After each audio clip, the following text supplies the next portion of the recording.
اور آج کا جو ہمارا ٹاپک ہے وہ ہے اریاں کاریاں۔ اریاں کاری کسے کہتے ہیں، چلتے ہیں اپنے ٹاپک کی طرف۔ اس سے پہلے آپ سے ریکویسٹ ہے کہ آپ نے میرے چینل کو سبسکرائب، لائک اور شیئر کریں۔ اریاں کاری اور اس کی اقسام: زمین کی بالائی سطح کے ٹوٹنے پھوٹنے اور اس کے زیریں حصے کی سطح ظاہر ہونے کے عمل کو عمل اریاں کاری کہتے ہیں۔ لہٰذا یوں ہی زمین کی اندرونی طاقتیں سطح زمین کو ایک حصہ بلند کرتی ہیں۔ اس کے بیرونی عوامل دریا، گلیشیئر، ہوا، سورج کی گرمی اور پالا اس کی سطح کو ہموار کرنے کے لیے اس کی کاٹ چھانٹ شروع کر دیتے ہیں اور حاصل شدہ شکستہ مواد کو اپنی اصلی جگہ سے اٹھا کر نئے مقامات پر منتقل کرنا شروع کر دیتے ہیں۔ اس طرح سطحی نقوش کو توڑ پھوڑ اور عمل انتقال کو اریاں کاری کہا جاتا ہے۔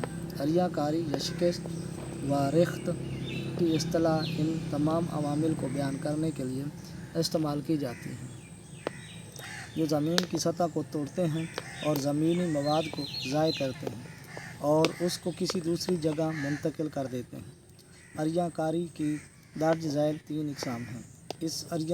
ان کو اریاں کاری کے طریقے بھی کہا جاتا ہے۔ نمبر 1 عمل فرسودگی، نمبر 2 زمینی کٹاؤ، نمبر 3 تودی زیاں۔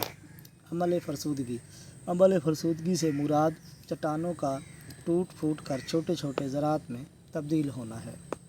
اس کے عمل کا انحصار زیادہ تر بالواسطہ یا بلا واسطہ موسم کے عناصر، سورج کی تپش اور ریزش یعنی کہ بارش اور برف باری پر ہوتا ہے۔ تپش اور ریزش کے علاوہ ہوائی کرہ کی گیس، پالا، حیوانات اور نباتات اس کے دیگر کارکن ہیں۔ عمل فرسودگی کی درج ذیل 3 اقسام ہیں۔ نمبر 1 طبعی یا میکانیکی عمل فرسودگی۔ طبعی عمل فرسودگی کا عمل زیادہ تر خشک اور سرد خطوں میں ہوتا ہے۔ خشک اور گرم صحرائی علاقوں میں دن کے وقت درجہ حرارت میں نمایاں اضافہ اور رات کے دوران نمایاں کمی کے باعث چٹانیں یکے بعد دیگرے پھیلتی اور سکڑتی ہیں۔ اس طرح چٹانوں کے اندر ٹوٹ پھوٹ کا عمل شروع ہو جاتا ہے اور آخر کار وہ ریزہ ریزہ ہو جاتی ہیں۔ پانی کی ایک خصوصیت یہ بھی ہے کہ جب یہ جمتا ہے تو اس کا حجم پہلے کی نسبت بڑھ جاتا ہے۔ اس طرح پانی کے چٹانوں کے جوڑوں اور دراڑوں اور مساموں میں پہنچ کر جمنے کے بعد پھیلنے سے چٹانیں ٹوٹ جاتی ہیں۔ پانی کے بار بار منجمد ہونے اور پگھلنے سے سخت آتشی چٹانیں بھی ریزہ ریزہ ہو جاتی ہیں۔ وسطی عرض بلد اور خاص طور پر بلند پہاڑی علاقوں میں پالا طبعی عمل فرسودگی کا ایک اہم رکن ہے۔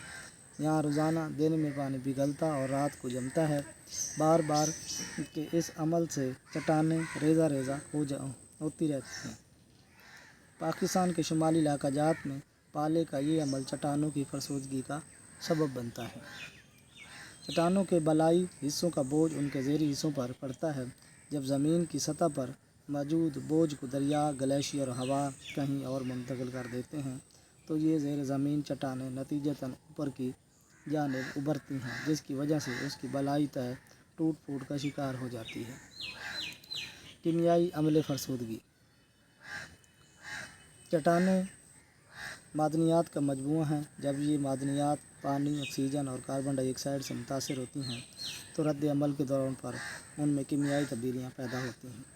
یہ تبدیلیاں چٹانوں کو کمزور کر دیتی ہیں اور آخر کار ٹوٹ پھوٹ جاتی ہیں۔ لہٰذا کیمیائی طور پر چٹانوں کی شکست و ریخت کو کیمیائی عمل فرسودگی کہتے ہیں۔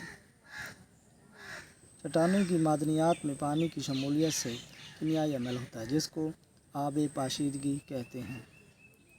جب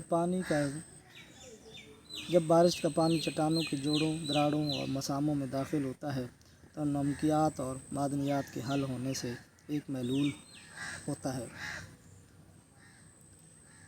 یہ محلول باقی ماندہ چٹان کو کمزور کر دیتا ہے جس سے